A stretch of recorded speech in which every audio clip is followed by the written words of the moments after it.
right, so let's take a look at modules in actions, right? So in action. So now we already know what a module is, so let's use it in our code, right?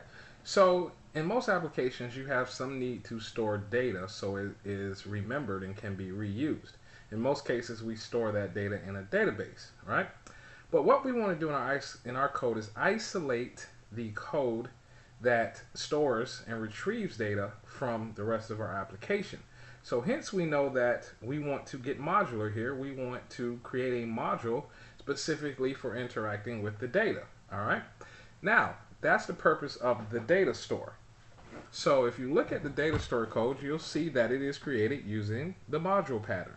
All right. So there's our open and close parentheses there. So that's what keeps all this code, all these names in here, all these functions, they are only local to this file, right? Only visible in here. All right, so what do we do in here? All right, so we have var app equals windows.app or new object, right? Or an object literal. So what does this code do? Well, we create a variable called app and we check to see on the window object, right, if there's already a variable called app attached to it. So this window object is the global namespace that we talked about. It represents the browser. All right. So you'll see that when this function is executed, that window is already passed in. So the global namespace gets passed into the function when it gets invoked. All right. So we're going to check and see if app already exists on it. All right. If it doesn't, then we're going to add it. We're going to create an empty object literal and assign that to the app variable. So now this app variable is going to be an empty object literal. All right. So now we have a constructor function. All right. And we know it's a constructor function because it follows the convention of a function with a capital letter naming it. All right. So all this constructor function is going to do when we new up a data store. All right. We will call console.log and say that we're running the data store function. Then we're going to create a new instance variable on the data store called data and create an empty object literal for it. All right. So these functions constitute the public interface. These are the functions that can be called on a data store object. All right. We have add, get all, and remove. They are attached to the prototype. So we should remember prototypes from core.js. All right. So all this does is assign a function that takes a key and a value, and that key and that value gets stored as a property on that object. So we can use this syntax here to create a property on the object and assign this value to it.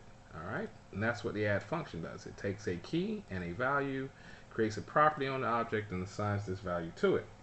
All right, we also have get. If you call this function and give it a key, it will return the value from that object with it, right?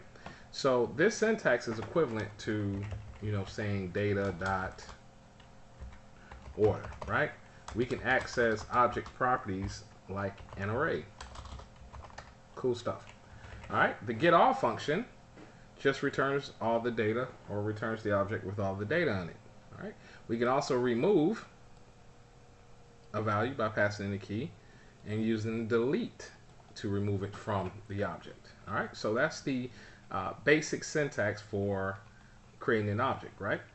Now, what do we do with it once we create the data store? Well, we're going to assign the data store to a property on our app variable. So app, remember, app is a object, so it's going to have a property called data store, which contains this data store constructor function. All right.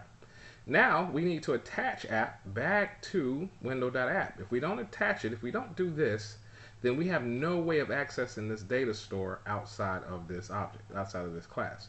So we're going to attach it to the window property, to the app property of the window, and now it's accessible outside of this class. Now, in the book, you'll see where they actually open up the browser and use that object. So you'll see code that looks like this.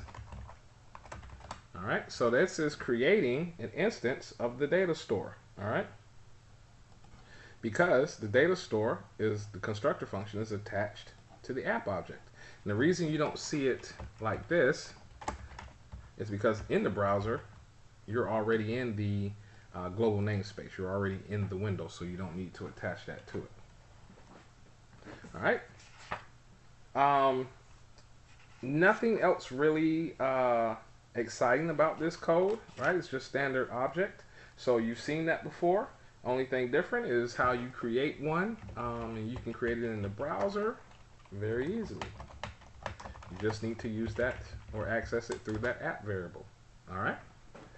Then you can call the individual methods on it, like ds.add milk cookies. All right. All right. So that's it. When we come back, we'll look at the truck module. Take care.